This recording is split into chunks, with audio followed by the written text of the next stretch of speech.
ആത്മനേ പരിശുദ്ധാത്മാവേ, നിൻ തിരുചൈതന്യം ഞങ്ങൾ കേൾക്കണമേ. ത്രിയേക ദൈവത്തിൽ നിത്യസഹായകനേ, നിത്യം വാഴണമേ പരിശുദ്ധാത്മാവേ. ത്രിയേക ദൈവത്തിൽ നിത്യസഹായകനേ, നിത്യം വാഴണമേ പരിശുദ്ധാത്മാവേ. പരിശുദ്ധാത്മാവേ പറന്നിറങ്ങണമേ, വരദാനങ്ങളുമായി വന്നു നിറയണമേ. പരിശുദ്ധാത്മാവേ പറന്നിറങ്ങണമേ, വരദാനങ്ങൾ. അഗ്നിനാവുകൾ പെന്തക്കോസ്ത് ഒരുക്കധ്യാനം. പ്രിയമുള്ളവരെ, ഇന്ന് 8-ാം ദിവസമാണ്. ഈ 8-ാം ദിവസം നമ്മൾ അഗ്നിനാവുകൾ ഇന്ന് ഇവിടെ അവസാനിക്കുന്നു. നമ്മൾ ധ്യാനം തുടങ്ങുന്നു. അതുകൊണ്ട് ഈ 8 ദിവസത്തെ ക്ലാസ്സിലൂടെ ലഭിച്ച ഉൾക്കാഴ്ചകൾ നമ്മുടെ ജീവിതത്തിൽ ധ്യാനിക്കുവാനും കൂടുതൽ വളരുവാനും സഹായകമാകട്ടെ. നമുക്കൊരു നിമിഷം പ്രാർത്ഥിച്ചുകൊണ്ട് ആരംഭിക്കാം. ഇന്ന് നമ്മൾ ചിന്തിക്കുന്നത് പരിശുദ്ധാത്മാവിലുള്ള സ്നാനം, baptism in the Holy Spirit, ഇതിനെക്കുറിച്ചാണ് ചിന്തിക്കുന്നത്. നമ്മളിപ്പോൾ പോയി 8 ദിവസം കൊണ്ടും LSS എന്ന് പറയും, Life in the Spirit seminar, അതിൻ്റെ ചില വിഷയങ്ങളാണ് നമ്മളെടുത്തത്. അതിലൂടെ കഴിയുമ്പോൾ ആ കോഴ്സ് തീരുമ്പോൾ സംഭവിക്കേണ്ടത് BHS ആണ്, baptism in the Holy Spirit, പരിശുദ്ധാത്മാവിനുള്ള സ്നാനം. ഒരു നിമിഷം പ്രാർത്ഥിച്ചുകൊണ്ട് ആരംഭിക്കാം. സ്നേഹമുള്ള ഈശോയെ, ഞങ്ങളെല്ലാവരും ഞങ്ങളുടെ കരങ്ങളിലേക്ക് സമർപ്പിക്കുന്നു. ക്രൈസ്തവ ജീവിതത്തിൻ്റെ ആഴവും ഉയരവും നീളവും വീതിയും അനുഭവിച്ചറിയുന്നത് പരിശുദ്ധാത്മാവിനുള്ള സ്നാനാനുഭവം ലഭിക്കുമ്പോഴാണല്ലോ. ഈ അനുഭവമാണ് ഞങ്ങളെ പരിശുദ്ധാത്മാവിൻ്റെ വരങ്ങളുള്ളവരും പരിശുദ്ധാത്മാവിൻ്റെ ദാനങ്ങളുള്ളവരും പരിശുദ്ധാത്മാവിൻ്റെ ഫലങ്ങൾ പുറപ്പെടുവിക്കുന്നവരുമായി തീരേണ്ടത്. പരിശുദ്ധാത്മാവിനെ കൂടാതെ ഞങ്ങൾക്കൊന്നും ചെയ്യാൻ സാധ്യമല്ലല്ലോ. പരിശുദ്ധാത്മാവെ, അവിടെ നിന്ന് ഞങ്ങൾ നിറയണമേ. പരിശുദ്ധാത്മാവെ, ഞങ്ങൾക്ക് ഇനി തുടർന്നുള്ള നിമിഷങ്ങളിൽ ഞങ്ങളുടെ മേൽ അഭിഷേകം ചെയ്യുന്നത് അങ്ങ് നിറഞ്ഞ് ഞങ്ങൾ വസിക്കണമേ. അങ്ങനെ ഞങ്ങളിൽ പരിശുദ്ധാത്മാവിൻ്റെ ദാനങ്ങളും വരങ്ങളും ഫലങ്ങളും പ്രകടമാകുവാൻ തക്കവിധം ഞങ്ങളെ അനുഗ്രഹിക്കണമേ. പിതാവിൻ്റെയും പുത്രൻ്റെയും പരിശുദ്ധാത്മാവിൻ്റെയും നാമത്തിൽ ആമേൻ. ഏതാണ്ട് ആദ്യ നൂറ്റാണ്ടിലെ 3 നൂറ്റാണ്ടുകൾ സഭ കരിസ്മാറ്റിക് ആയിരുന്നു വേണമെങ്കിൽ നമുക്ക് പറയാം. ഈ കരിസ്മാറ്റിക് എന്ന് പറഞ്ഞ അർത്ഥം ഇതാണ്: പരിശുദ്ധാത്മാവിൻ്റെ വരങ്ങളും ദാനങ്ങളും ഫലങ്ങളുമൊക്കെ അനുഭവിക്കുന്നവരാണ്, അതനുസരിച്ച് ജീവിക്കുന്നവരാണ്. അതാണ് കരിസ്മാറ്റിക്. അല്ല, ധ്യാനം കൂടിയതുകൊണ്ട് ഒരാൾ കരിസ്മാറ്റിക് ആകണമെന്ന് നിർബന്ധമില്ല. പക്ഷേ പരിശുദ്ധാത്മാ സ്നാനമേൽക്കണം, അയാൾ അതിൻ്റെ ഫലം അനുഭവിക്കണം. അപ്പോൾ നമുക്ക് സുവിശേഷത്തിൽ നോക്കാം. മർക്കോസിൻ്റെ സുവിശേഷം 1-ാം അധ്യായത്തിൻ്റെ 8-ാം വാക്യത്തിൽ ഇപ്രകാരം പറയുന്നു. സ്നാപകൻ പറയുകയാണ്, ഞാൻ നിങ്ങൾക്ക് ജലം കൊണ്ട് സ്നാനം നൽകി, എന്നെ പിന്നാലെ വരുന്നവനോ ആത്മാവിനാലും അഗ്നിയാലും നിങ്ങളെ സ്നാനം നടപ്പെടുത്തും. യോഹന്നാന്റെ സുവിശേഷം 1-ാം അധ്യായത്തിൽ അവിടെ പറയുകയാണ്, ജലം കൊണ്ട് സ്നാനം നൽകുവാൻ എന്നെ അയച്ചവൻ എന്നോട് പറഞ്ഞിരുന്നു, സ്നാനം നൽകുമ്പോൾ ആരുടെ മേലാണ് പ്രാവിൻ്റെ രൂപത്തിൽ ആത്മാവ് ഇറങ്ങി വരുന്നത്, അവനോ പരിശുദ്ധാത്മാവ് കൊണ്ട് നിങ്ങളെ സ്നാനപ്പെടുത്തും. അപ്പോൾ ഈശോ സ്നാനം സ്വീകരിച്ച സമയത്ത് പരിശുദ്ധാത്മാവ് ഇറങ്ങി വരുന്നത് സ്നാപകൻ കണ്ടു. അവൻ സാക്ഷ്യപ്പെടുത്തുകയാണ്, അവനോ ആത്മാവ് കൊണ്ട് നിങ്ങളെ സ്നാനപ്പെടുത്തും. എന്താണ് ഈ ആത്മാവിലുള്ള സ്നാനം? എന്തിനധികം, ഉത്ഥാനം ചെയ്ത കർത്താവ് അപ്പോസ്തല പ്രവർത്തനം 1-ാം അധ്യായത്തിൻ്റെ 5 മുതലുള്ള വാക്യങ്ങളിൽ കാണാം, യോഹന്നാൻ നിങ്ങൾക്ക് ജലം കൊണ്ട് സ്നാനം നൽകി, എന്നാൽ നിങ്ങളോ ഏറെ താമസിയാതെ പരിശുദ്ധാത്മാവിനാൽ സ്നാനമേക്കും. കർത്താവ് ഉയർത്തെണീറ്റിട്ടും പൂർണ്ണമായും അംഗീകരിക്കാൻ പറ്റാതെ മത്സ്യം പിടിക്കുവാനായി പോയ പത്രോസും കൂട്ടരും കടലിൽ കിടക്കുമ്പോൾ കർത്താവ് അവിടെ ചെന്നു മീൻ വറുത്ത് അവർക്ക് കൊടുത്തു. അവരത് ഭക്ഷിച്ചു. വിളിച്ചുകൊണ്ടുവന്ന് സഹീവൻ ഊട്ടുശാലയിൽ ഇരുത്തിയിട്ട് പറഞ്ഞു, ഉന്നതത്തിൽ നിന്ന് ശക്തി ധരിക്കുന്നത് വരെ നിങ്ങൾ നഗരം വിട്ടു പോകരുത്. അങ്ങനെ അവർ പ്രാർത്ഥനാനിരതരായിരുന്നു. ഇതാ 9-ാമത്തെ ദിവസം കഴിഞ്ഞു. 10-ാം ദിവസം അവരെല്ലാവരും പരിശുദ്ധാത്മാവിനാൽ നിറയപ്പെട്ടു. പെന്തക്കോസ്ത് അനുഭവം. അപ്പോഴാണ് ആത്മസ്നാനത്തിൻ്റെ ഫലം അവരനുഭവിക്കാൻ തുടങ്ങിയത്. അന്ന് വരെ പേടിത്തൊണ്ടന്മാരായിരുന്നവർ ആരെ ഭയന്ന് അവർ ഒളിച്ചിരുന്നു. അല്ല, ഒളിക്കുകയല്ല, ഒരുപക്ഷെ വേലക്കാരി പെണ്ണിൻ്റെ മുമ്പിൽ പോലും തള്ളിപ്പറഞ്ഞ പത്രോസ് ഉൾപ്പെടെയുള്ള ശിഷ്യന്മാർ ആരെ ഭയന്ന് അവർ ഓടിയോ? എല്ലാ ഭയവും അവരെ വിട്ടുമാറി. മാത്രമല്ല, അന്ന് യേശുവിനെ ക്രൂശിൽ തറക്കാൻ പറഞ്ഞവരുടെ മുൻപിൽ ചാടി എണീറ്റ് നിന്നുകൊണ്ട് പത്രോസ് പറഞ്ഞു, നിങ്ങൾ കുരിശിൽ തറച്ചു കൊന്നത് സത്യമായും നമ്മുടെ രക്ഷകനായ യേശു ക്രിസ്തുവിനെയാണ്. അവൻ്റെ പീഡാസഹനത്താലും കുരിശുമരണത്താലും ഉത്ഥാനത്താലും സ്വർഗാരോഹണത്താലും അവൻ തൻ്റെ ആത്മാവിനെ അയച്ചു. നിങ്ങളിപ്പോൾ കാണുകയും കേൾക്കുകയും ചെയ്യുന്നത് അവൻ ഉത്ഥാനം ചെയ്തത് ഞങ്ങൾ കണ്ടു. അതിനുശേഷം 400-ൽ പരം ആൾക്കാർക്ക് അവൻ ഉയർത്തെണീറ്റു എന്ന് കാണിച്ചു കൊടുത്തു. അവരിൽ പലരും ഇന്നും ജീവിച്ചിരിപ്പുണ്ട് എന്നൊക്കെ പറഞ്ഞ് പത്രോസ് തുടങ്ങുന്ന പ്രസംഗം അവസാനം പത്രോസ് പറയുന്നു, ഇതാ അവൻ ആ ആത്മാവിനെ അയച്ചതാണ് നിങ്ങളിപ്പോൾ കാണുകയും കേൾക്കുകയും ചെയ്യുന്നത്. അവർ ആത്മസ്നാനമേറ്റു. വെറും അക്ഷര വിദ്യാഭ്യാസമില്ലാത്ത ആൾക്കാരെ ഇത് കണ്ടുകൊണ്ട് ജ്ഞാനികൾ പറഞ്ഞു, അവൻ്റെ കൂടെ നടന്നവരല്ലേ, ഇവർക്ക് എവിടെ നിന്നാണ് ഈ അറിവ്, ഈ അറിവ് എവിടെ നിന്ന് കിട്ടി ഇവർക്ക്? പ്രിയമുള്ളവരെ, പരിശുദ്ധാത്മ സ്നാനം കടന്നു വരുമ്പോഴേ പരിശുദ്ധാത്മാവിൻ്റെ ദാനങ്ങൾ നമ്മുടെ മേൽ വർഷിക്കുന്നു. എന്താണ് പരിശുദ്ധാത്മാ സ്നാനം? ഞാനൊരിക്കലെ നിയോ കാറ്റക്യുമുലേറ്റ് കമ്മ്യൂണിറ്റിയുടെ ഒരു ട്രെയിനിങ്ങിന് പോയപ്പോഴാണ് അവിടെ കണ്ടത്. അവർ ജ്ഞാനസ്നാനത്തെക്കുറിച്ച് പറയുന്നത്, ജ്ഞാനസ്നാനം 7 പടികൾ ഇറങ്ങി വന്നിട്ട് അവസാനം ജ്ഞാനസ്നാനത്തൊട്ടി അവിടെ നിന്ന് 7 പടികൾ കയറിപ്പോണം. ഈ 7 പടികളെന്ന് പറയുന്നത് അടിസ്ഥാന പാപങ്ങളാണ്. 1 അഹങ്കാരം, അസൂയ, കോപം, അലസത, ഭോഗാസക്തി, ഭോജനാസക്തി, ദ്രവ്യാസക്തി. ഇന്നലെ നമ്മൾ ധ്യാനിച്ചതാണ്. അവ കഴുകപ്പെട്ടിട്ട് മനുഷ്യഹൃദയത്തിലെ അടിസ്ഥാന പാപങ്ങൾ കഴുകപ്പെട്ടിടത്ത് ദൈവം തൻ്റെ ജീവനെ വർഷിക്കുന്നു. അതാണ് പരിശുദ്ധാത്മാവിൻ്റെ ദാനങ്ങൾ. ദൈവിക ജീവൻ നമ്മൾ ധരിക്കുന്നു. അതാണ് പരിശുദ്ധാത്മാവിൻ്റെ ദാനങ്ങൾ. ആ ദാനങ്ങളുടെ പ്രത്യേകത ഇതിന് പറയുന്നത് മിശിഹായ് ഗിഫ്റ്റ് എന്നാണ് പറയുന്നത്. മിശിഹായ് ഗിഫ്റ്റ് എന്ന് പറയാൻ കാരണം, യേശുവിൻ്റെ വരവിന് 720 വർഷങ്ങൾക്ക് മുമ്പ് യെശയ്യാ പ്രവചിച്ചു. 11-ാം അധ്യായത്തിൻ്റെ 2 മുതലുള്ള വാക്യങ്ങളിൽ, ജെസയുടെ കുറ്റിയിൽ നിന്നൊരു മുളകിളിർക്കും, ദൈവത്തിൻ്റെ ആത്മാവ് അവൻ്റെ മേലുണ്ടായിരിക്കും, ജ്ഞാനത്തിൻ്റെയും വിവേകത്തിൻ്റെയും അറിവിൻ്റെയും ആത്മാവ്. അവൻ ദൈവഭക്തിയിൽ ആനന്ദം കൊള്ളും, ശക്തിയുടെ വരം അവൻ്റെ മേലുണ്ടാകും. അങ്ങനെ അവിടെ 6 വരങ്ങളെക്കുറിച്ചാണ് പറയുന്നത്. പിന്നെ ആത്മശക്തിയോട് ചേർന്ന് 7 ദാനങ്ങൾ. ഈ ദാനങ്ങൾ വ്യക്തിയുടെ ഉത്കർഷത്തിന് വേണ്ടിയുള്ളതാണ്. പരിശുദ്ധാത്മാവിൻ്റെ ദാനങ്ങൾ ലഭിക്കുന്നത് പാപങ്ങൾ കഴുകപ്പെടുന്ന, പരിശുദ്ധാത്മാവെന്ന് പാപം കഴുകി, അതിനാണ് ജ്ഞാനസ്നാനം എന്ന് പറയാൻ കാര്യം. പാപം ആത്മസ്നാനം. നമ്മുടെ ജ്ഞാനസ്നാനത്തിലെ പ്രധാന കത്തോലിക്കരുടെ ജ്ഞാനസ്നാനത്തിലെ ജലസ്നാനവുമുണ്ട്, ആത്മസ്നാനവുമുണ്ട്. അതാണ് വെള്ളം തെളിക്കുന്നതിനാണ്. അത് കഴിഞ്ഞ് ആത്മസ്നാനം, ആത്മാവിനെ കഴുകുന്നു. അഹങ്കാരം കഴുകി കഴിയുന്നിടത്ത് ജ്ഞാനം ലഭിക്കുന്നു. ഞാൻ ഓർക്കുന്നു, നവീകരണത്തിൽ വന്ന ആദ്യ കാലഘട്ടത്തിൽ എനിക്ക് അത്ഭുതം തോന്നിയിട്ടുണ്ട്. 3-ാം ക്ലാസ് വരെ പഠിച്ച വർക്കിച്ചേട്ടൻ പ്രാർത്ഥനാ ഗ്രൂപ്പിൽ വന്നിരുന്നുണ്ട്.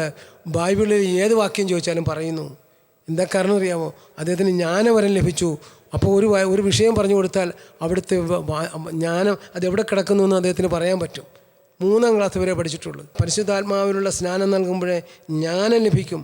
ചിലർക്ക് പരിശുദ്ധ കുർബാനയെക്കുറിച്ചുള്ള രഹസ്യങ്ങളുടെ വെളിപാട്, വേറെ ചിലർക്ക് സ്വർഗത്തെക്കുറിച്ചുള്ള ദർശനങ്ങൾ, ഇതൊക്കെ ലഭിക്കുന്നത് ജ്ഞാനവരം മൂലമാണ്.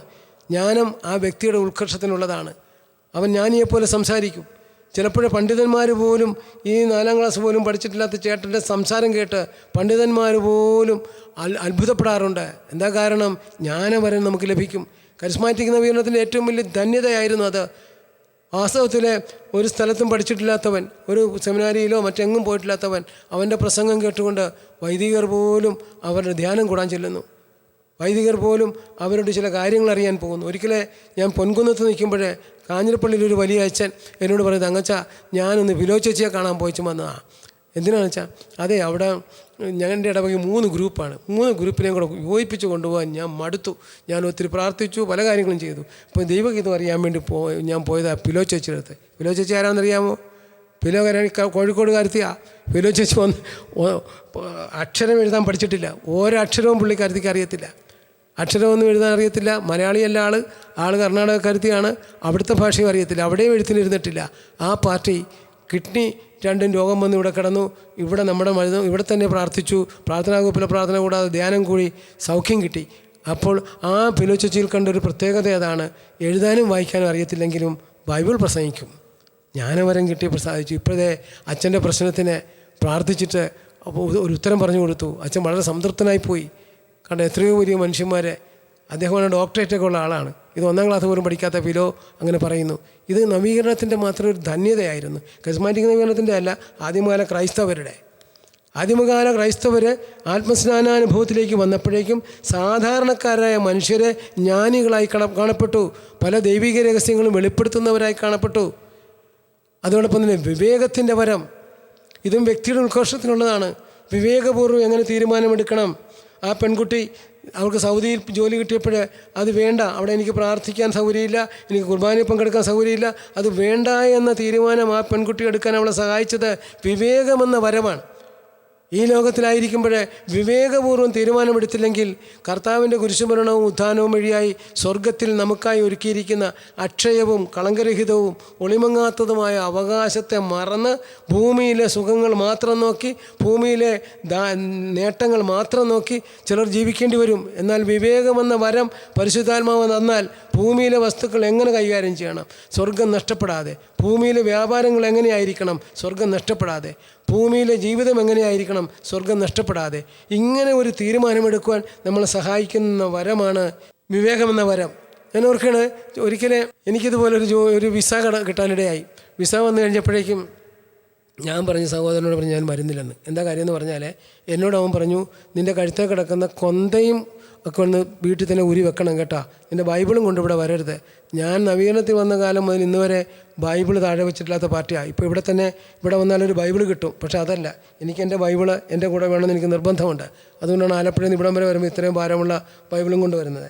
അപ്പോഴാണ് എൻ്റെ കൂട്ടുകാരൻ പറയുന്നത്, എടാ ഇത് രണ്ടും പറ്റിയല്ല, നമ്മുടെ ബോസിന് അത് വളരെ ഇത് ബൈബിള് പിച്ചി കീറി കത്തിച്ച് കളയും അദ്ദേഹം.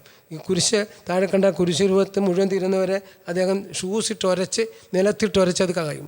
അപ്പോൾ അതുകൊണ്ട് എനിക്ക് അങ്ങനെയുള്ളവരുടെ ചോറ് വേണ്ട. അപ്പോൾ ഞാൻ തീപ്പെട്ടി കമ്പനിയിൽ 500 രൂപ ശമ്പളത്തിൽ ജോലി ചെയ്യുമ്പോഴാണ് അത് വേണ്ട എന്ന് പറയാനുള്ള കാരണം, ഈ കർത്താവ് ഇതെൻ്റെ ആധ്യാത്മിക ജീവിതത്തിനും ദൈവത്തിന് എന്നെക്കുറിച്ചുള്ള പദ്ധതിക്കും വിരുദ്ധമാണെന്നറിയാവുന്നത് കൊണ്ടാണ്. പക്ഷേ അവനതിൻ്റെ കോപ്പി എൻ്റെ വികാരിച്ചനും അപ്പച്ചനും അയച്ചു കൊടുത്തു. പിന്നെ എനിക്ക് നാട്ടിൽ ചെല്ലണ്ട. ചെന്ന ഉടനെ എല്ലാവരും എന്നെ കണ്ട് മുഖം തിരിഞ്ഞ് പോവുക. വിവേകമില്ലാത്തവൻ, അവൻ ബോധമില്ലാത്തവൻ, നല്ലൊരു ജോലി കിട്ടിയിട്ട് പട്ടിണി കിടന്ന് പഠിച്ചിട്ട് അവനൊരു നല്ല ജോലി കിട്ടിക്കഴിഞ്ഞിട്ട് ഇപ്പം ഇങ്ങനെയായി തീർന്നിരിക്കുന്നു എന്നൊക്കെ പറഞ്ഞ് എന്നെ ഒരുപാട് പേര് ഒറ്റപ്പെടുത്തി. ആയിടക്ക് അപ്പച്ചനോടുള്ള സ്നേഹം കൊണ്ട് അപ്പച്ചൻ്റെ ഒരു കൂട്ടുകാരൻ പറഞ്ഞു, ഇവിടെ അവനെ ഇങ്ങോട്ട് പറഞ്ഞു വിട്ടേക്കാൻ പറഞ്ഞു. ഞാനവിടെ ചെന്നു. അദ്ദേഹം എഞ്ചിനീയേഴ്സ് അസോസിയേഷൻ്റെ സംസ്ഥാന സെക്രട്ടറിയാണ്. അപ്പോൾ അദ്ദേഹം എന്നോട് പറഞ്ഞു, ഇടാവേ ഞങ്ങളൊരു ഒരു സിലിക്കേറ്റ് കമ്പനി തുടങ്ങുന്നുണ്ട്, അർദ്ധ സർക്കാർ സ്ഥാപനമാണ്. ആ സ്ഥാപനം തുടങ്ങുന്നതിന് മുമ്പ് തന്നെ ഞങ്ങളവിടെ ഒരു പ്രോജക്റ്റ് എഞ്ചിനീയറെ പോസ്റ്റ് ചെയ്യാനുണ്ട്, അവിടുത്തെ കാര്യങ്ങളൊക്കെ ചെയ്യാനൊക്കെ വേണ്ടി. അതിനൊരാളെ എടുക്കാനായിട്ട് ഞങ്ങൾ ഇൻ്റർവ്യൂ നടത്തി. 400 പേര് ടെസ്റ്റ് എഴുതി, 40 പേര് ടെസ്റ്റ് പാസ്സായിട്ടുണ്ട്. അപ്പോൾ ആ പോസ്റ്റിൽ ഒരാളാണ് വേണ്ടത്. അതിന് നിന്നെ എടുക്കാൻ പോവാ. അതുകൊണ്ട് നീ ഇപ്പോൾ സൗദിയിലൊക്കെ അവിടെ പോയില്ലെന്ന് പറഞ്ഞല്ലോ, ഏതായാലും നീ ഈ ജോലി ചെയ്യൂ. നിനക്ക് എനിക്കൊരു 50,000 രൂപ വാങ്ങിക്കാവുന്ന പോസ്റ്റാണിത്. അതിൽ നീ ഒരു കാര്യം ചെയ്യും, ആ 50,000 രൂപയിൽ ഞാൻ 45,000 ഉപേക്ഷിച്ചിരിക്കുന്നു. ബാക്കി പാർട്ട് ഫണ്ടിനുള്ള 10% 5,000 രൂപ ആദ്യത്തെ ശമ്പളം കിട്ടുമ്പോൾ നീ കൊടുത്താൽ മതി എന്നൊക്കെ പറഞ്ഞ് അദ്ദേഹം ഇങ്ങനെ പറഞ്ഞുകൊണ്ടിരിക്കുക. ഉടനെ അദ്ദേഹം പറഞ്ഞ്, ചോദിക്കാൻ പോകുന്ന ചോദ്യം ഇതൊക്കെയാണ്, ഞാനും അവിടെ ഉണ്ടാകും. 3 ക്വസ്റ്റ്യൻ ഇങ്ങനെ എഴുതി തന്നു, അതിൻ്റെ ആൻസറും ടൈപ്പ് ചെയ്ത് തന്നു. എന്നിട്ട് അദ്ദേഹം ഇങ്ങോട്ട് എൻ്റെ കയ്യിലോട്ട് കടലാസ് തന്നപ്പോഴേ ഞാൻ അവിടെ ഇരുന്നിട്ട് കീറി അദ്ദേഹത്തിൻ്റെ വാഷ്ട്രയിലേക്ക് ഇട്ടു. ഉടനെ അദ്ദേഹം എന്നോട് ചോദിച്ചു, എന്താണ് നീ ഇങ്ങനെ ഇട്ടിരിക്കുന്നത്? ഞാൻ പറഞ്ഞു, എന്നെ പൊന്നു ചേട്ടാ, 400 പേര് ടെസ്റ്റ് എഴുതി, 40 പേര് ടെസ്റ്റ് പാസ്സായി. തങ്കച്ചൻ ടെസ്റ്റ് എഴുതാത്ത തങ്കച്ചൻ വന്ന് ആ ജോലി സ്വന്തമാക്കിയാൽ എനിക്ക് നാളെ ദൈവത്തെ അപ്പാന്ന് വിളിക്കാനൊക്കത്തില്ല. ചേട്ടനറിയാവോ, ഒരു നേരത്തെ നേരത്തെ പായസത്തിന് വേണ്ടി കടിഞ്ഞൂൽപുത്ര സ്ഥാനം നഷ്ടപ്പെടുത്തിയ ഏസാവിനറിയാവോ? അതുപോലെയാണ് ഞാൻ ദൈവരാജ്യത്തിൻ്റെ മകനാണ്. ഞാനിത് പറയുന്നത് വിവേകപൂർവ്വമായിട്ട് തീരുമാനമെടുക്കാൻ പരിശുദ്ധാത്മാവ് നമ്മളെ സഹായിച്ചുകൊണ്ട്, അല്ലാണ്ട് നമ്മുടെ ആരും കഴിവല്ല. ഇതിന് പറയുന്നത് ദൈവത്തിൻ്റെ കൃപയുടെ പ്രത്യേകതയാണ്.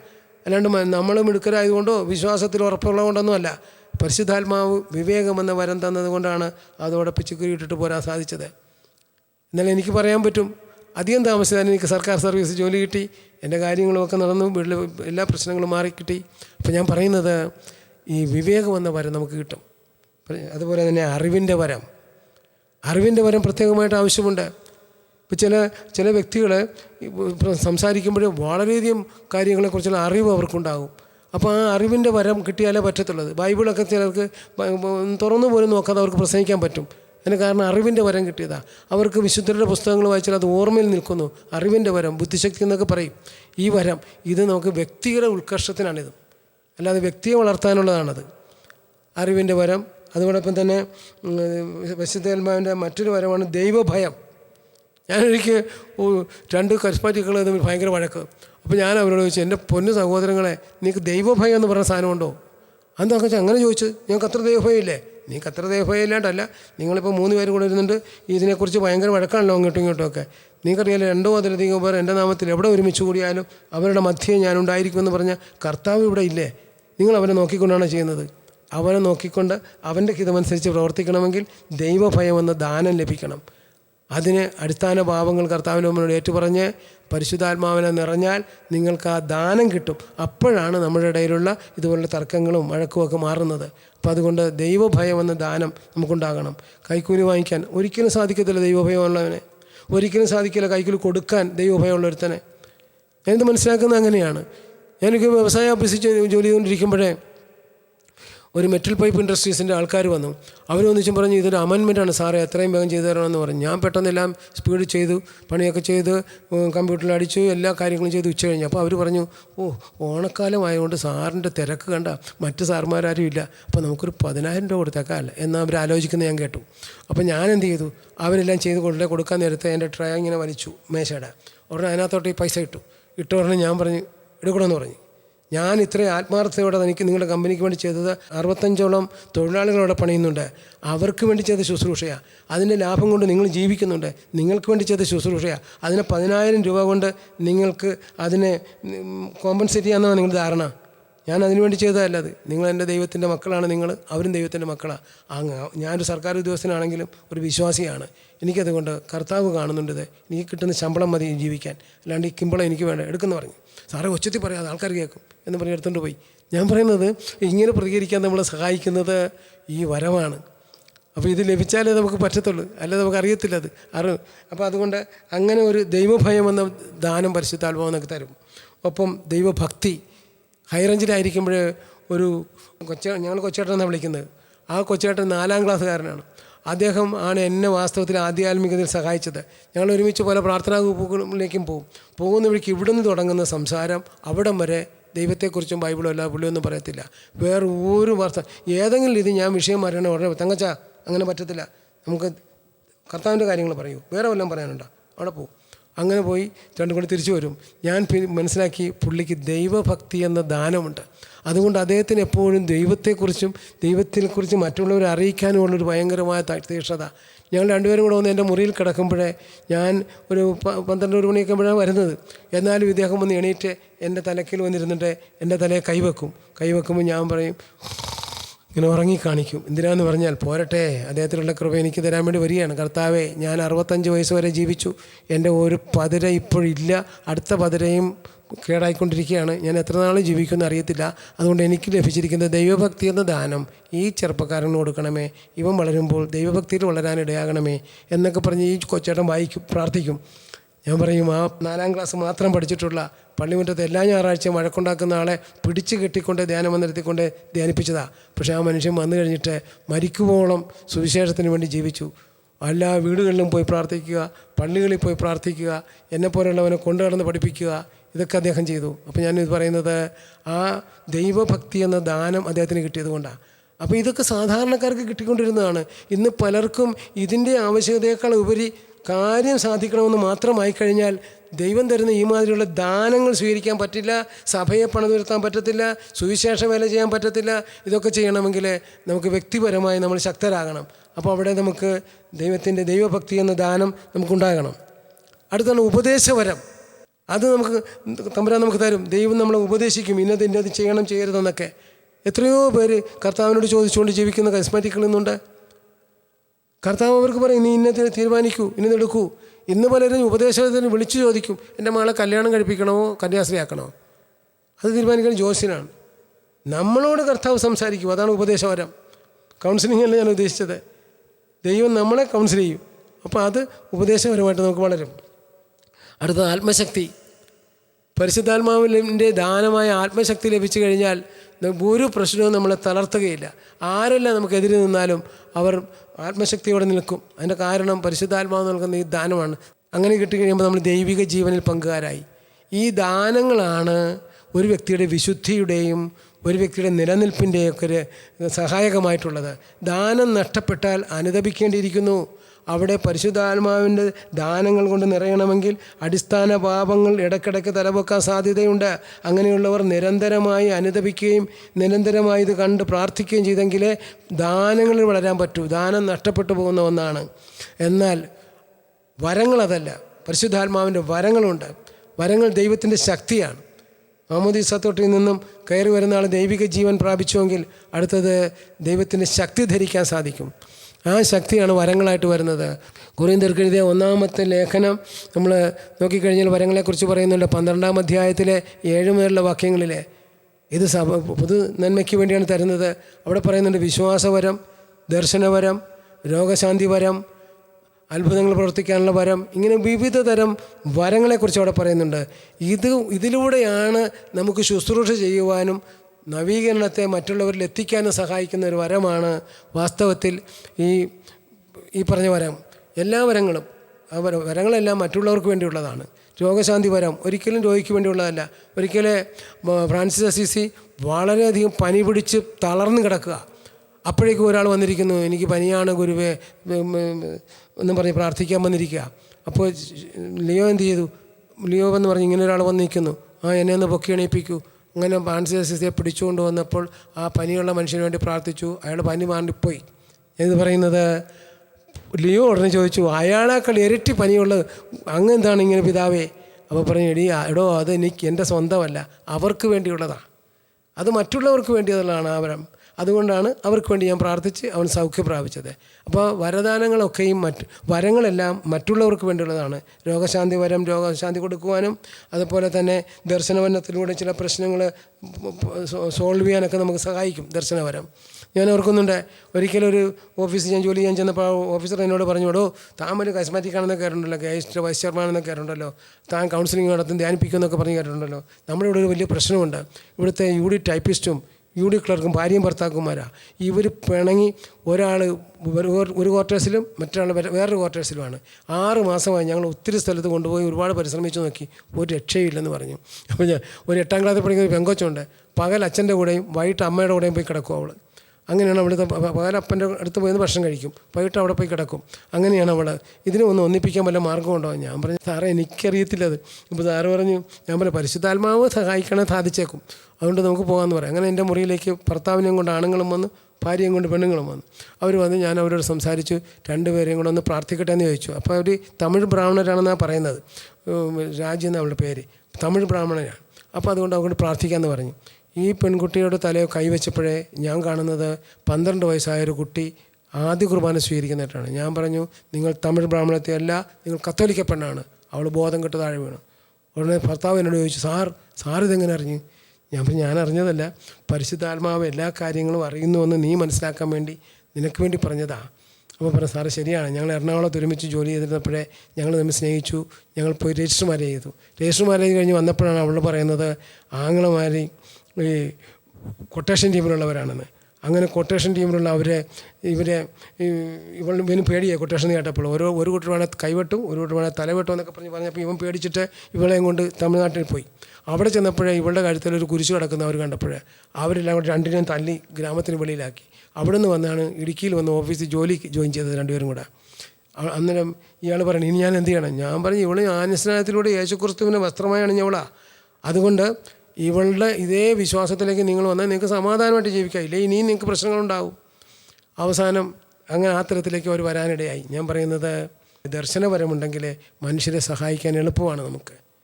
ചില വലിയ പ്രശ്നങ്ങൾക്ക് പോലും ചെറിയൊരു ദർശനം മതി. അപ്പോൾ അതുകൊണ്ട് അത് സഹായകമാണ്. പിന്നെ അതുപോലെ തന്നെ ഞങ്ങളുടെ ഹൈറേഞ്ചിലെ നവീകരണം വളരാനുള്ളൊരു പ്രധാന കാരണമെന്ന് പറഞ്ഞാൽ, ഞങ്ങളുടെ അവിടെ ഞാൻ ധ്യാനം കഴിഞ്ഞ് ചെന്നു. കുറച്ച് നാൾ കഴിഞ്ഞൊരു പള്ളിയിൽ ചെന്നപ്പോൾ പറഞ്ഞു, ഇവിടെ ഇതൊന്നും പറ്റത്തില്ല, ഈ പരിപാടിയൊന്നും പറ്റത്തില്ല, ഇത് പണ്ട് 3 നൂറ്റാണ്ടുകൾക്ക് മുമ്പ് 3-ാം നൂറ്റാണ്ടിന് ശേഷം നിന്നുപോയ സാധനമാണ്. അതുകൊണ്ട് നിങ്ങളുടെ പ്രാർത്ഥന കരിസ്മാറ്റിക്കൊന്നും ഇവിടെ വേണ്ട, ഇവിടെ ഒരു പ്രയോഗൂപ്പം വേണ്ടെന്ന് പറഞ്ഞു വിട്ടു. 6 മാസം കഴിഞ്ഞപ്പോൾ വികാരിച്ചം വിളിച്ചു, തങ്കച്ചാ നിങ്ങളുടെ ഗ്രൂപ്പുകാർക്ക് പോയി അവിടെ ഒന്ന് പ്രാർത്ഥിക്കാമോ? നമ്മൾ ഇന്നെന്താ വെച്ചാൽ ഞങ്ങളവിടെ പ്രാർത്ഥിക്കാനോട്ട് ചെന്നപ്പോഴെന്താ സ്ഥിതി? ആ സ്ത്രീ 40 ദിവസമായിട്ട് കിടപ്പാണ്.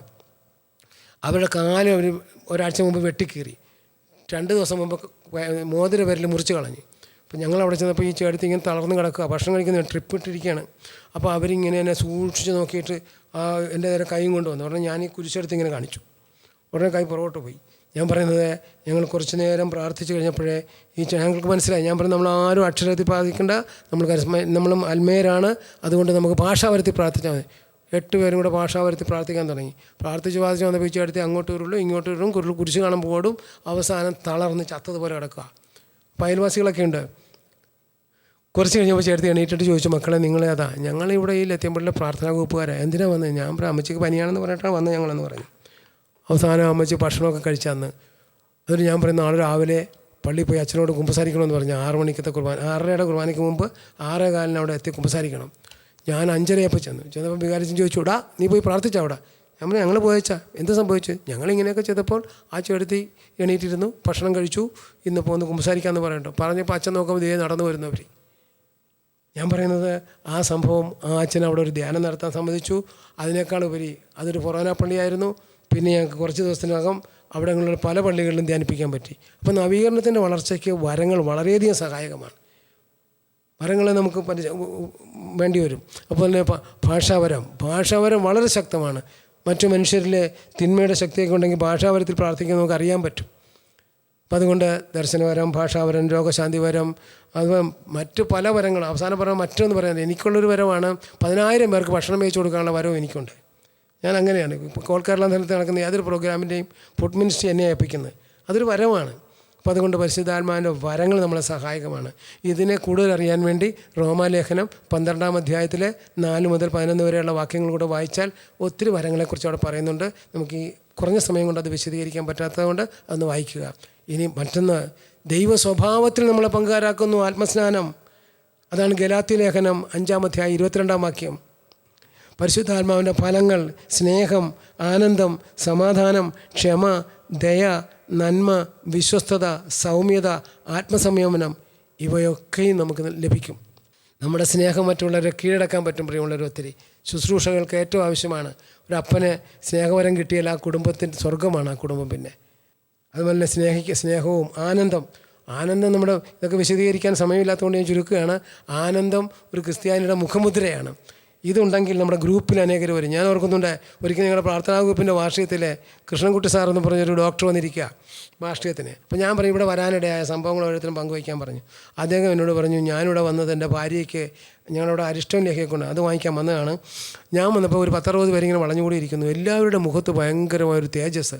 അപ്പോൾ ഞാനിങ്ങനെ സൂക്ഷിച്ച് നോക്കിക്കൊണ്ടിരിക്കുമ്പോൾ പ്രാർത്ഥനാ ഗ്രൂപ്പിൽ ഇവർ പറഞ്ഞ് വരൂ കമോൺ എന്ന് പറഞ്ഞ് വിളിച്ചപ്പോഴും ഞാൻ അറിയാതെ നടന്നു വന്നിരുന്നു പോയി. അത് കാരണം നിങ്ങളുടെയൊക്കെ മുഖത്ത് കണ്ട ആനന്ദവും നിങ്ങളുടെ മുഖത്ത് കണ്ട തേജസ്സുമാണ്. അദ്ദേഹം പറയുകയാണ്, ഞാൻ വല്ലപ്പോഴുമൊക്കെ ഈ പ്രാർത്ഥനാ ഗ്രൂപ്പിൽ വന്നുകൊണ്ടിരിക്കുന്നതിൻ്റെ കാരണം അതാണ്. അപ്പോൾ കൃഷ്ണൻകുട്ടിയെ പ്രാർത്ഥനാ ഗ്രൂപ്പിലേക്ക് കൊണ്ടുവന്നത് അവരുടെ ആനന്ദമാണ്. ഇന്ന് നമ്മൾ ഒരുമിച്ച് കൂടുന്നിടത്ത് ആനന്ദമുണ്ടാകണം. ഏത് ശുശ്രൂഷയായാലും കൊള്ളാം, അവിടെയൊക്കെ ആനന്ദം, സമാധാനം, ക്ഷമ, ദയ, നന്മ, വിശ്വസ്തത ഇതെല്ലാം പുറപ്പെടുവിക്കാൻ ദൈവം നമ്മെ അനുഗ്രഹിക്കും. നമുക്കിന്ന് ആത്മനിറവിന് വേണ്ടി പ്രാർത്ഥിക്കേണ്ട ദിവസമാണ്. തീർച്ചയായിട്ടും ആത്മാവിൽ നിന്ന് നമ്മൾ നിറഞ്ഞ് നമ്മൾ ഓരോരുത്തരും പരിശുദ്ധാത്മാവിൻ്റെ വരദാന ഫലങ്ങൾ പുറപ്പെടുവിക്കുന്നവരായി തീരുമ്പോൾ കരിസ്മാറ്റിക് ആകും നമ്മൾ. അല്ലാതെ കരിസ്മാറ്റിക് ധ്യാനം കൂടുന്നവരല്ല കരിസ്മാറ്റിക്കുകൾ. ഫലത്തിൽ നിന്നാണ് വൃക്ഷത്തെ അറിയാമെന്ന് കർത്താവ് പറഞ്ഞില്ലേ. അപ്പോൾ സ്നേഹവും ആനന്ദവും സമാധാനവും ക്ഷമയും ദയവും ഒക്കെ നമുക്ക് വേണ്ടേ? നമുക്കതുകൊണ്ട് ആരാധനയ്ക്കായിട്ട് ഒരുങ്ങാം. ആരാധന സമയത്ത് ഓർക്കേണ്ട കാര്യം, കർത്താവെ ഞങ്ങൾക്ക് ആത്മനിറവിൻ്റെ ഒരു അനുഭവം തരണമേ. എല്ലാവരും പ്രാർത്ഥിക്കുക. കർത്താവായ ഈശോയെ, ഞങ്ങളിലേക്ക് ഒരു ആത്മനിറവിൻ്റെ ഫലം ഉണ്ടാകാനിടയാക്കണമേ.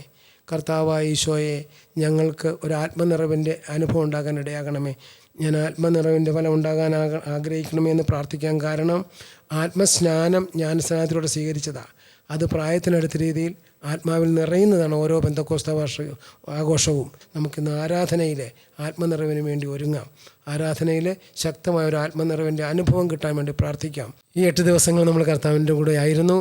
ഇതാ സെഹ്യോനൂട്ടിശാലയിലെ അപ്പോസ്തലന്മാർ പ്രാർത്ഥിച്ചു. അവരിതാ പെന്തക്കോസ്ത തിരുനാളിനെ അവരെല്ലാവരും അരൂപിയാൽ നിറഞ്ഞു. ഈ നിറവ് നമുക്ക് നൽകിയ കർത്താവിന് പ്രത്യേകം നന്ദി പറയുന്നു. ഒപ്പം എല്ലാവർക്കും പെന്തക്കോസ്ത തിരുനാളിൻ്റെ എല്ലാവിധ ആശംസകളും കൃപകളും നേർന്നുകൊണ്ട് നിർത്തുന്നു. ഈശോ മിശിഹായ്ക്ക് സ്തുതിയായിരിക്കട്ടെ.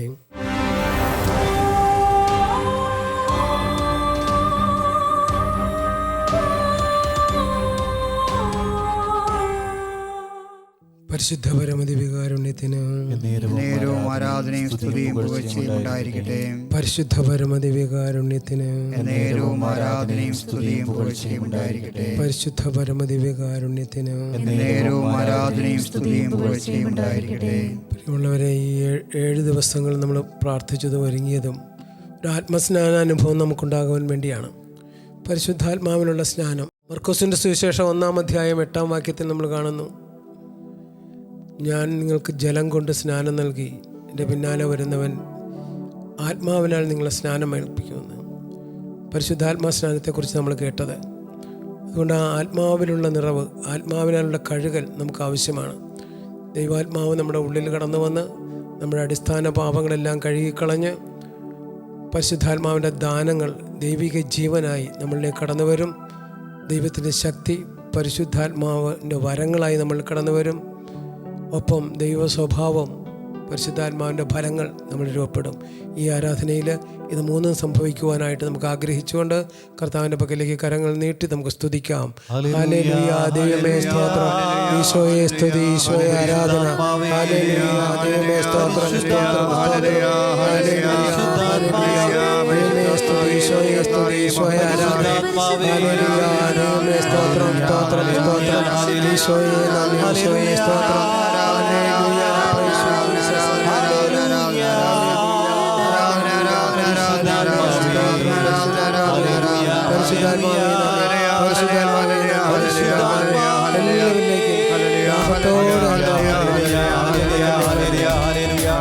ഈ ധ്യാനത്തിൽ പങ്കെടുത്ത എല്ലാ മക്കളെയും ആത്മാവിൽ നിറയ്ക്കണമേ.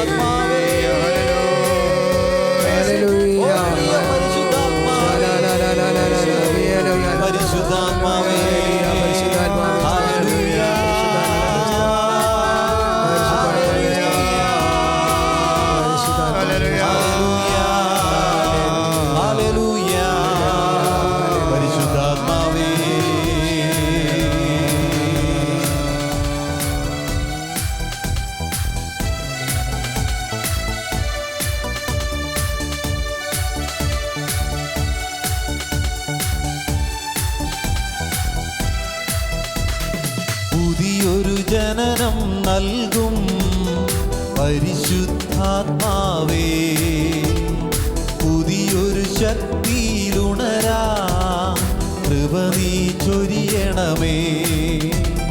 പുതിയൊരു ജനനം നൽകും പരിശുദ്ധാത്മാവേ, പുതിയൊരു ശക്തിയിലുണരാൻ കൃപ നീ ചൊരിയണമേ.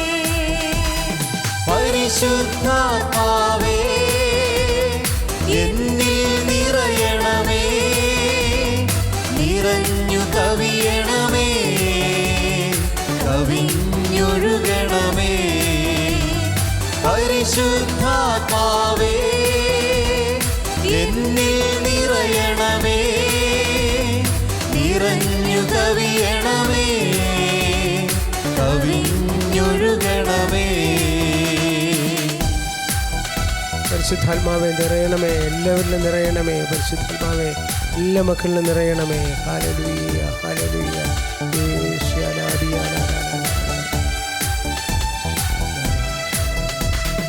ജോർദാൻ നദിയിലന്ന് പറന്നിറങ്ങിയപ്പോ വരദാനങ്ങളുമാ ആഗതനാകണമേ.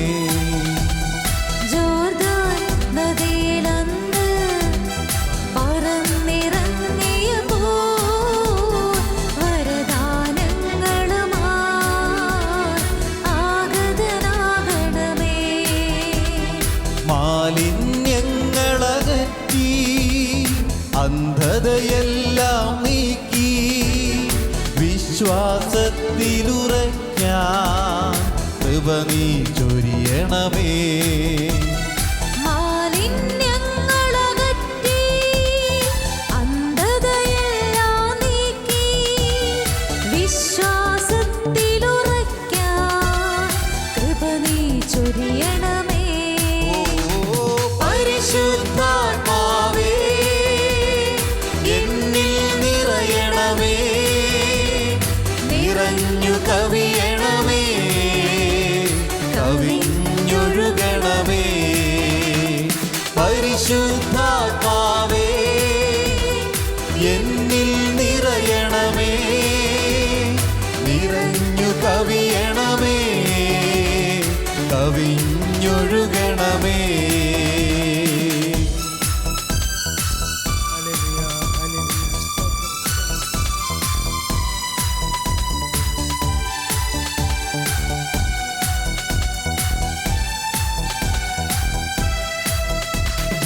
ലേഹിയോ ചാല തന്നിൽ തീനാവെന്നതുപോ പാവന സ്നേഹവുമാ ആഗതനാകണമേ. സഖിയോൻ ശാല തന്നിൽ തീനാവെന്നതുപോൽ പാവന സ്നേഹവുമായി ആഗതനാകണമേ. സഹനം നിറയും ധരയിൽ ധീരതയോടെ ചരിക്കാം, അഗ്നിയിൽ സ്നാനം നൽകാൻ കൃപ നീ ചൊരിയണമേ. സഹനം നിറയും ധരയിൽ ധീരതയോടെ ചരിക്കാൻ, അഗ്നിയിൽ സ്നാനം നൽകാൻ കൃപ നീ ചൊരിയണമേ. പരിശുദ്ധാത്മാവേ എന്നിൽ നിറയണമേ, നിറഞ്ഞു കവിയണമേ, കവിഞ്ഞൊഴുകണമേ. പരിശുദ്ധാത്മാവേ എന്നിൽ നിറയണമേ, നിറഞ്ഞു കവിയണമേ, കവിഞ്ഞൊഴുകണമേ. പരിശുദ്ധാത്മാവേ എന്നിൽ നിറയണമേ, നിറഞ്ഞു കവിയണമേ, കവിഞ്ഞൊഴുകണമേ. Hallelujah hallelujah hallelujah hallelujah hallelujah hallelujah hallelujah hallelujah hallelujah hallelujah hallelujah hallelujah hallelujah hallelujah hallelujah. പരിശുദ്ധാത്മാവേ പരിശുദ്ധാത്മാവേ നിറയണമേ, എന്നിൽ നിറയണമേ. പരിശുദ്ധാത്മാവേ പരിശുദ്ധാത്മാവേ നിറയണമേ, എന്നിൽ നിറയണമേ. ഈശോയുടെ വരവിന് 700 വർഷങ്ങൾക്ക് മുമ്പ് എസെക്കിയേൽ പറഞ്ഞു, സകല ജനത്തിൻ്റെ മേലും ഞാൻ എൻ്റെ ആത്മാവിനെ വർഷിക്കും.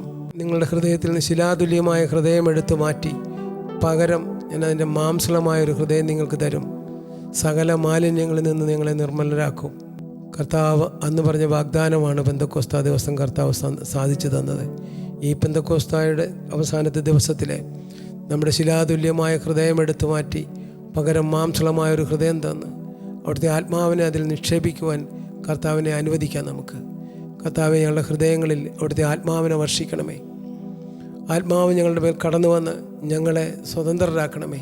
ദൈവാത്മാവിൻ്റെ ശക്തമായ ഒരു ഇടപെടൽ ഈ പെന്തക്കോസ്തായിൽ എനിക്ക് വേണം എന്ന് ആഗ്രഹിച്ചുകൊണ്ട് നമുക്കെല്ലാവർക്കും കർത്താവിനോട് പറയാം, കർത്താവെ എനിക്ക് ഒരു പെന്തക്കോസ്ത ആവശ്യമാണ്. പെന്തക്കോസ്ത അനുഭവം അന്ന് അവർക്കുണ്ടായതുപോലെ ഒരു ആത്മനിറവിൻ്റെ അനുഭവം എനിക്ക് വേണം എന്ന് ആഗ്രഹിച്ചുകൊണ്ട് നമുക്ക് കർത്താവിൻ്റെ പക്കലെ കരങ്ങൾ നീട്ടി സ്തുതിക്കാം. ഹല്ലേലൂയ, ദൈവമേ സ്തോത്രം, ഈശോയെ സ്തുതി, ഈശോയെ ആരാധന. ഹല്ലേലൂയ, ദൈവമേ സ്തോത്രം, ദൈവമേ നന്ദി, ദൈവമേ സ്തുതി, സ്തോത്രം സ്തോത്രം സ്തോത്രം സ്തോത്രം. ഈശോയെ നന്ദി, ഈശോയെ സ്തുതി, ഈശോയെ നന്ദി, ഈശോയെ സ്തുതി. Hallelujah hallelujah hallelujah hallelujah hallelujah hallelujah സ്തോത്രം.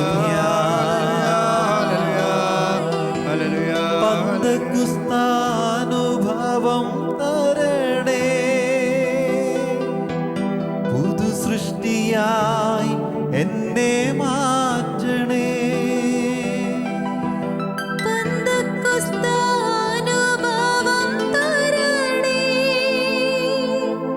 പുതു സൃഷ്ടിയായി എന്നെ മാറ്റണേ.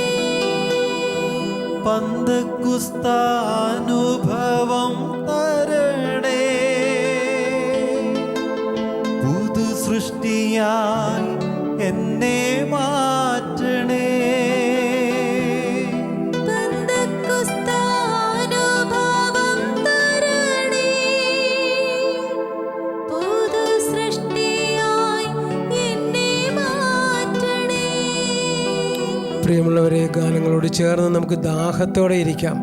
കാരണം കർത്താവ് പറഞ്ഞു, തിരുനാളിൻ്റെ മഹാദിനത്തിൽ യോഹന്നാൻ്റെ സുവിശേഷം 7-ാം അധ്യായത്തിലെ 37 മുതലുള്ള വാക്യങ്ങൾ പറയുകയാണ്, തിരുനാളിൻ്റെ മഹാദിനത്തിന് അവൻ ഉച്ചത്തിൽ ഘോഷിച്ചു, ആർക്കെങ്കിലും ദാഹിക്കുന്നുവെങ്കിൽ എൻ്റെ അടുക്കൽ വന്ന് കുടിക്കട്ടെ. എന്നിൽ വിശ്വസിക്കുന്നവൻ്റെ ഹൃദയത്തിൽ നിന്നും വിശുദ്ധലിഖിതം പ്രഖ്യാപിക്കുന്നത് പോലെ ജീവജലത്തിൻ്റെ ഉറവുകൾ ഒഴുകും. തന്നിൽ വിശ്വസിക്കുന്നവർ സ്വീകരിക്കാനിരിക്കുന്ന പരിശുദ്ധാത്മാവിനെക്കുറിച്ചാണ് അവിടുന്ന് പറഞ്ഞതെന്ന് അവിടെ രേഖപ്പെടുത്തിയിട്ടുണ്ട്. ദൈവാത്മാവിന് വേണ്ടി നമ്മൾ ദാഹിക്കുക. യേശുവിൻ്റെ വരവിന് എത്രയോ വർഷങ്ങൾക്ക് മുമ്പ് യെശയ്യാ പറഞ്ഞു, ദാഹാർത്തരെ ജലാശയത്തിങ്കിലേക്ക് വരുവിൻ, നിർധനൻ വന്നു വാങ്ങി ഭക്ഷിക്കുവിൻ, വീഞ്ഞും പാലും ഇതാ സൗജന്യമായി നൽകുന്നു. സംതൃപ്തിക്ക് വേണ്ടിയല്ലാതെ എന്തിന് അധ്വാനിക്കുന്നു? സന്തോഷത്തിന് വേണ്ടിയല്ലാതെ എന്തിന് പണം മുടക്കുന്നു?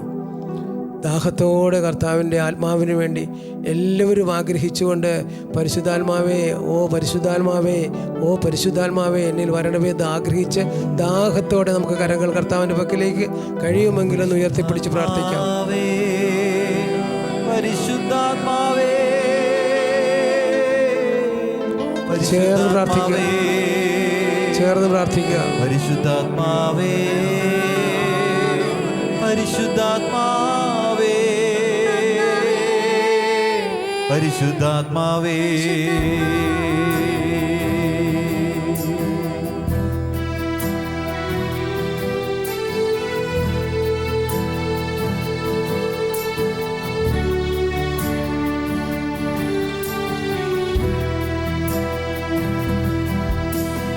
ആത്മാവാം ദൈവമേ വരണേ, എൻ്റെ ഉള്ളിൽ വസിക്കാൻ വരണേ. ആത്മാവാം ദൈവമേ വരണേ, എൻ്റെ ഉള്ളിൽ വസിക്കാൻ വരണേ. ദാഹിച്ചു നിന്നെ ഞാൻ തേടുന്നു, സ്വർഗം തുറന്നിറങ്ങി നീ വരണേ. ദാഹിച്ചു നിന്നെ ഞാൻ തേടുന്നു, സ്വർഗം തുറന്നിറങ്ങി നീ വരണേ. ആത്മാവാം ദൈവമേ വരണേ,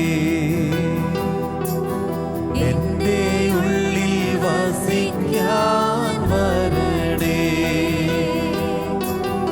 ആത്മാവാം ദൈവമേ വരണേ, എൻ്റെ ഉള്ളിൽ വസിക്കാൻ വരണേ. പരിശുദ്ധാത്മാവിൻ്റെ വരങ്ങളും ദാനങ്ങളും ഫലങ്ങളും നമ്മൾ ഉണ്ടാകുവാൻ, പ്രത്യേകിച്ച് ദൈവിക ജീവനായ പരിശുദ്ധാത്മാവിൻ്റെ ദാനങ്ങൾ നമ്മുടെ അടിസ്ഥാന പാവങ്ങൾ കഴുകിക്കളഞ്ഞ് തൽസ്ഥാനത്ത് ജ്ഞാനവും വിവേകവും അറിവും ദൈവഭയവും ദൈവഭക്തിയും ആത്മശക്തിയും ഒക്കെ നിറച്ചു കിട്ടുവാൻ നമുക്ക് ആഗ്രഹിക്കാം. ആരൊക്കെ ദാഹത്തോടെ കർത്താവിനോട് പറയുന്നു, ഇതെല്ലാം കർത്താവിൽ നിന്ന് നൽകും. കാരണം ആഗോള സഭ പെന്തക്കോസ്താക്ക് ഒരുങ്ങിക്കൊണ്ടിരിക്കുന്ന സമയത്ത്, അല്ലെ ആഘോഷിച്ചുകൊണ്ടിരിക്കുന്ന ഈ സമയത്ത് നമ്മൾ ഈ ധ്യാനത്തിലൂടെ ഒരുങ്ങിയെങ്കിൽ അതിൻ്റെ മുഴുവൻ ഫലവും കിട്ടുന്നത് പരിശുദ്ധാത്മാവിൻ്റെ ദാനങ്ങൾ എൻ്റെ ഉള്ളിൽ വന്ന് ദൈവിക ജീവൻ കൊണ്ട് എനിക്ക് നിറയണം. ഒപ്പം ദൈവത്തിൻ്റെ ശക്തിയായ പരിശുദ്ധാത്മാവിൻ്റെ വരദാനങ്ങൾ കൊണ്ട് നിറയണം. ഭാഷാവരം വേണ്ടവർ ആഗ്രഹിക്കുക, രോഗശാന്തി വരം വേണ്ടവർ, ദർശനവരം വേണ്ടവർ, വചനപ്രഘോഷകർ, അത്ഭുത പ്രവർത്തകർ എന്നിവയുടെ നിരവധി അത്ഭുതങ്ങളും അടയാളങ്ങളും സംഭവിക്കാൻ തക്ക വിധം പരിശുദ്ധാത്മാവിൻ്റെ വരങ്ങൾ ദൈവാത്മാവിൻ്റെ ശക്തിയുടെ പ്രകടനമാണ്. ഒപ്പം ദൈവ സ്വഭാവമായ പരിശുദ്ധാത്മാവിൻ്റെ ഫലങ്ങൾ സ്നേഹം, ആനന്ദം, സമാധാനം, ക്ഷമ, ദയ, നന്മ, വിശ്വസ്തത, സൗമ്യത ഇവയെല്ലാം നിറയാൻ ആഗ്രഹിച്ചുകൊണ്ട് കർത്താവിൻ്റെ സന്നിധി ദാഹത്തോടെ വിളിച്ചപേക്ഷിക്കുക. പരിശുദ്ധാത്മാവേ വരണമേ, പരിശുദ്ധാത്മാവേ നിറയണമേ, പരിശുദ്ധാത്മാവേ, ഓ പരിശുദ്ധാത്മാവേ, ഹല്ലേലൂയ ഹല്ലേലൂയ, പരിശുദ്ധാത്മാവേ എല്ലാവരുടെ ഉള്ളങ്ങളിലും നിറയണമേ, പരിശുദ്ധാത്മാവേ എല്ലാ ഹൃദയത്തിലും അങ്ങ് കടന്നു വരണമേ. പരിശുദ്ധാത്മാവേ അവിടുന്ന് കടന്നു വരണമേ. ഹല്ലേലൂയ. ദൈവമേ സ്തോത്രം സ്തോത്രം സ്തോത്രം. ഈശോയെ നന്ദി, ഈശോയെ സ്തുതി, ഈശോയെ ആരാധന, ഈശോയെ സ്തോത്രം. ഹല്ലേലൂയ.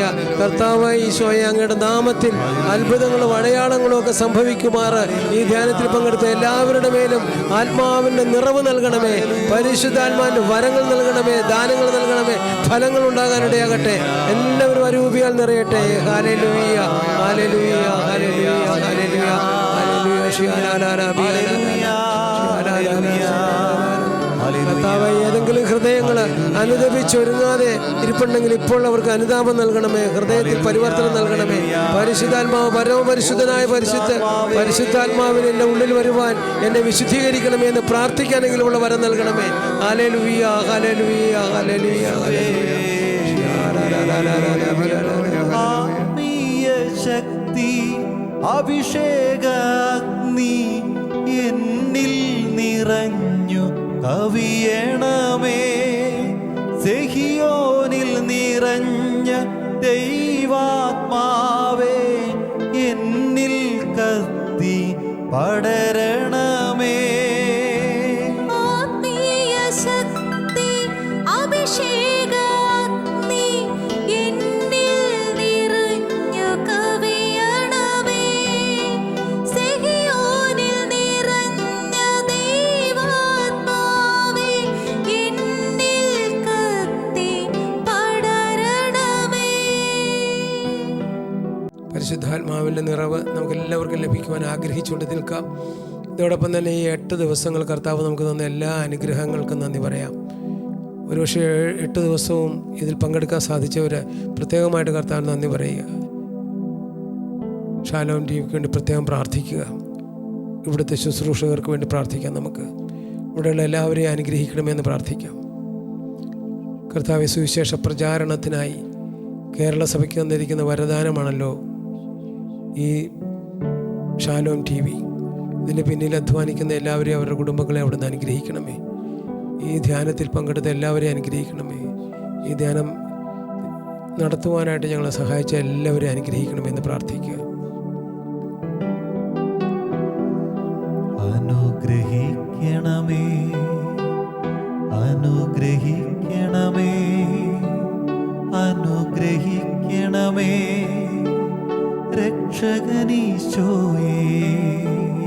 അനുഗ്രഹിക്കണമേ, അനുഗ്രഹിക്കണമേ, അനുഗ്രഹിക്കണമേ രക്ഷകനീശോയേ. കർത്താവിൻ്റെ ആശീർവാദ സമയത്ത് എല്ലാവരും ആത്മാവിൽ നിറയുവാൻ ദാഹിച്ച് ഉള്ളിൽ സ്തുതിച്ചുകൊണ്ടിരിക്കുക. ഹൃദയത്തിൽ ഏതെങ്കിലും പാപകടങ്ങളൊക്കെ ഉണ്ടെങ്കിൽ ഇന്ന് കുമ്പസാരിക്കാൻ തീരുമാനമെടുത്തുകൊണ്ട് ആശീർവാദത്തിനായിട്ട് നമുക്കൊരുങ്ങാം.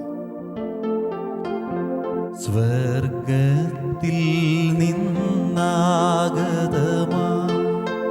ജീവൻ നൽകുമോരപ്പം നീ, മർത്യനു മുക്തി പകർന്നരുളും നിത്യമഹോന്നതമപ്പം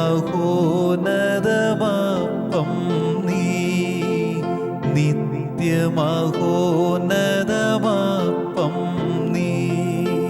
മാനവരേ മോദമോടെ നാഥനെ വാഴ്ത്തി പാടിടുവിൻ. ദൈവത്തിൻ പരിപാവനമാ സന്നിധി ചേർന്നു വണങ്ങിടുവിൻ. സന്നിധി ചേർന്നു വണങ്ങിടുവിൻ. സ്വർഗത്തിൽ നിന്നാഗതമാ ജീവൻ നൽകുമോരപ്പം നീ, മർത്യനു മുക്തി പകർന്നരുളും നിത്യമഹോന്നതമപ്പം നീ, നിത്യമഹോന്നതമപ്പം നീ. പരിശുദ്ധ ശരീരത്താലും വിലയേറിയ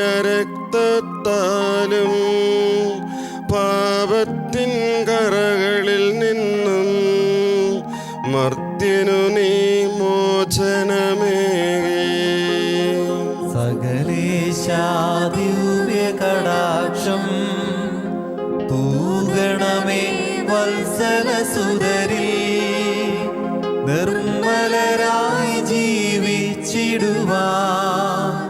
ചിന്തണമേ ദിവ്യവരങ്ങൾ. ഹല്ലേലൂയ, സ്തോത്രം. Hallelujah, hallelujah, hallelujah. ഈശോയേ, ഈശോയേ,